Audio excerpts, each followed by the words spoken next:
O modelo do IVA brasileiro é o modelo plurifásico não cumulativo, que é o que nós vamos visualizar agora. No modelo não cumulativo, nós vamos ter sempre uma apuração. Nós vamos ter sempre uma operação com débitos e créditos, tá? No modelo, vou repetir, tá? No modelo não cumulativo, nós teremos sempre uma apuração. No modelo não cumulativo, nós teremos sempre débitos e créditos. Nós estamos aqui falando de um modelo plurifásico, numa cadeia econômica perfeita, agora no regime não cumulativo.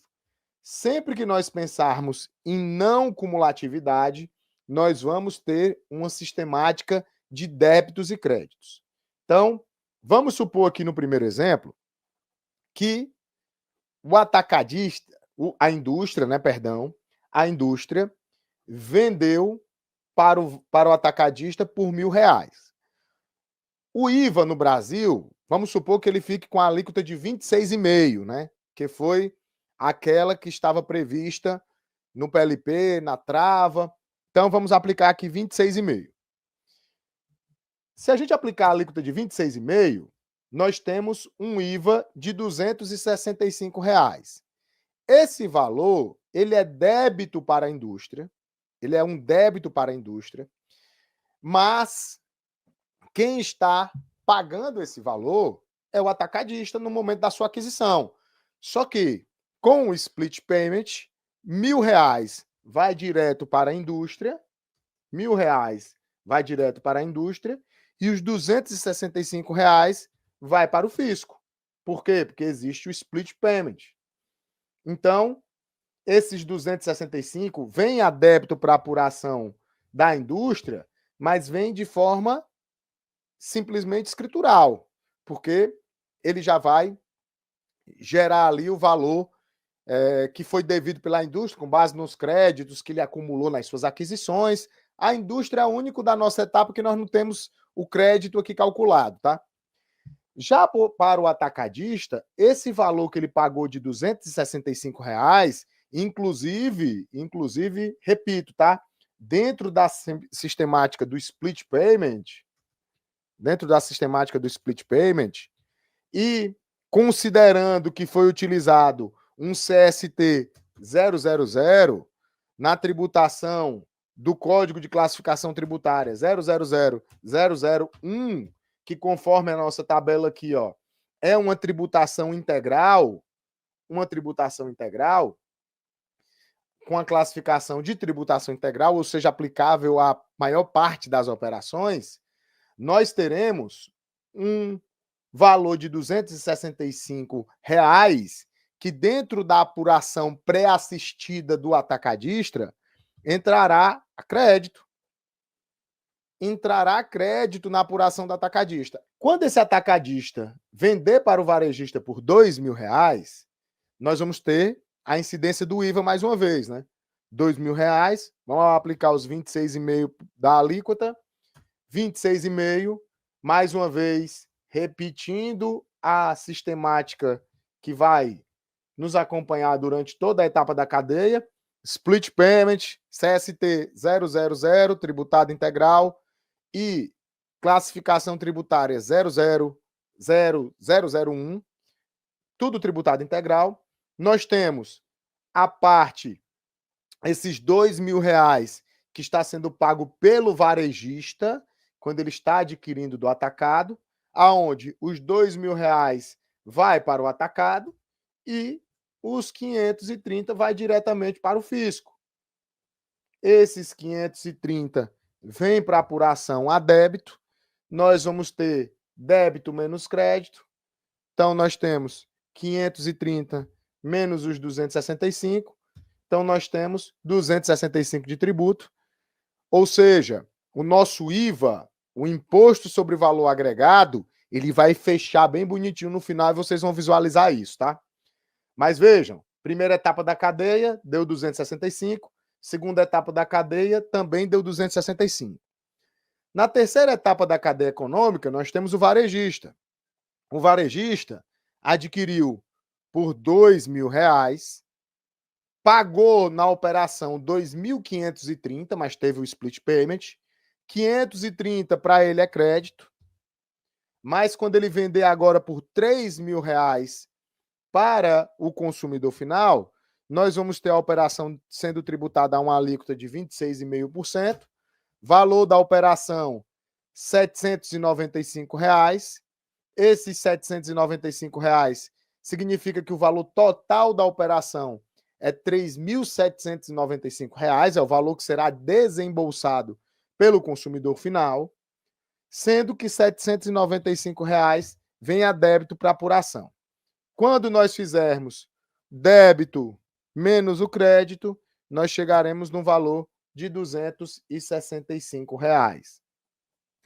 Vejam, se nós agora somarmos todo o valor da tributação na cadeia econômica, 265 na primeira etapa, 265 na segunda etapa, 265 na terceira etapa, nós chegaremos num valor total de tributos de R$ 795. Vocês lembram quanto tinha dado quando a gente fez o mesmo cálculo, só que na cadeia cumulativa? Quando a gente fez o mesmo cálculo, só que na cadeia cumulativa, pessoal, o valor que estava dando era R$ 1.500. Ou seja, isso demonstra de forma extremamente clara que o modelo não cumulativo ele é melhor do que o modelo cumulativo matematicamente. Outro ponto interessante. Por que nós teremos um IVA no Brasil? Esse IVA é IBS mais CBS. IBS mais CBS é o nosso IVA dual. Marina, eu não citei o exemplo dos créditos nas compras de insumo da indústria, mas se ele tivesse comprado insumos, teria crédito. É porque senão a gente ia ficar eternamente aqui. Professor Luiz Felipe, a diferença é só porque aqui a apuração do tributo é por fora. No caso do ICMS, esse tributo seria por dentro, tá? No caso do ICMS, seria por dentro. Nessa lógica, a diferença é essa, tá? Óbvio que existem muitas outras diferenças, mas nessa lógica da explicação, a diferença é essa. Mas olha que interessante. Olha só que interessante.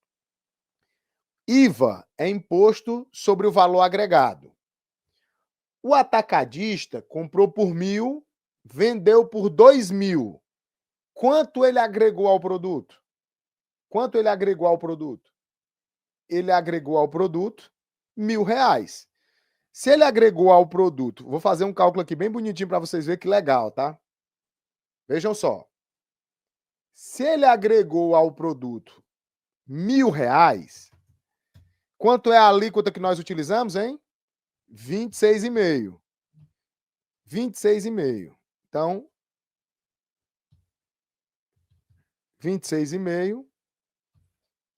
Valor do tributo, R$ 265. Vejam, foi exatamente quanto o atacadista pagou. O atacadista comprou por 1.000, vendeu por 2, agregou 1.000. A alíquota da cadeia, 26,5.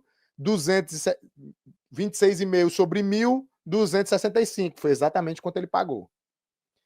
Ah, professor, o varejista comprou por 2, vendeu por 3. Ele agregou quanto? 1.000. 26,5 sobre 1.000, 265. É por isso que é IVA.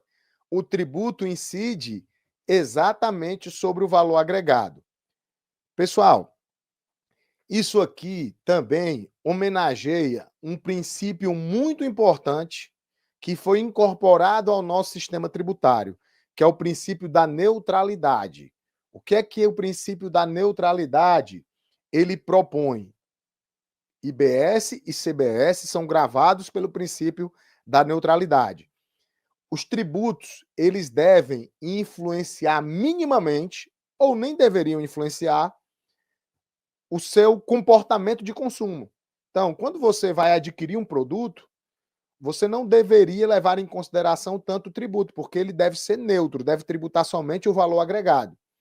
Só que, para ser neutro, como a gente viu aqui, ó, onde todas as etapas pagou tributo somente e exatamente em cima da parcela agregada, débitos e créditos precisam ser integrais.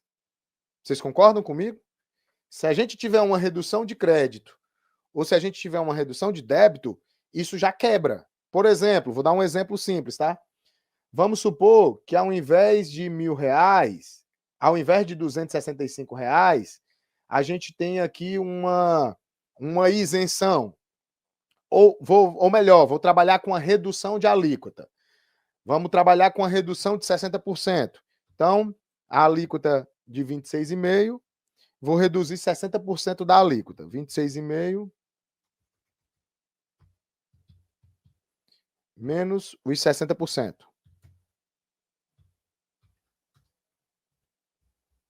Peraí. Então, nós vamos aplicar, se a redução é de 60%, nós vamos aplicar só 40% sobre o valor do IVA. Então, seria 265 vezes 40%.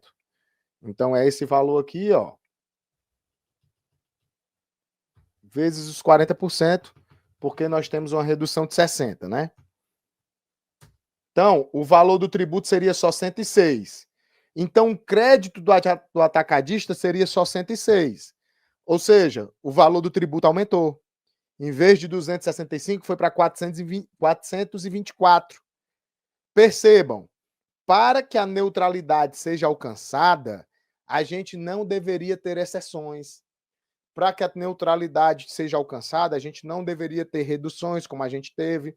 E vocês viram, né? Vocês acompanharam comigo a tramitação da reforma, vocês acompanharam as discussões a respeito do texto, e o que nós tivemos, em muitos casos, foram exatamente reduções. Tanto que a tabela, ela continua. Ó. Eu peguei e fiz todo o nosso cálculo somente com o primeiro exemplo, tributação integral. Mas nós temos a tabela continuando. Ó. O CST 200 é para os casos de alíquota zero. Alíquota zero, olha o tanto de casos que nós temos aqui. Ó. Nós vamos da linha 10 até a linha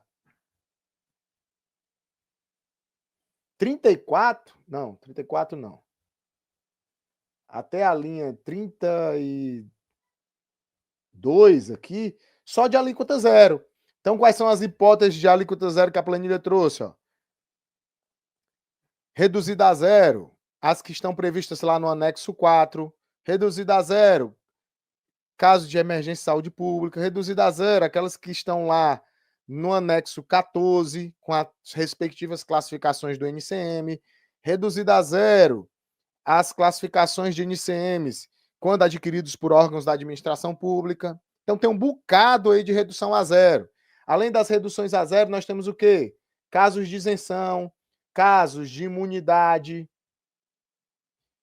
casos de imunidade não incidência, casos de diferimento, CST 510, situações de suspensão, 550, CST, tributação monofásica, CST 620, que é, no caso, tributação de combustíveis,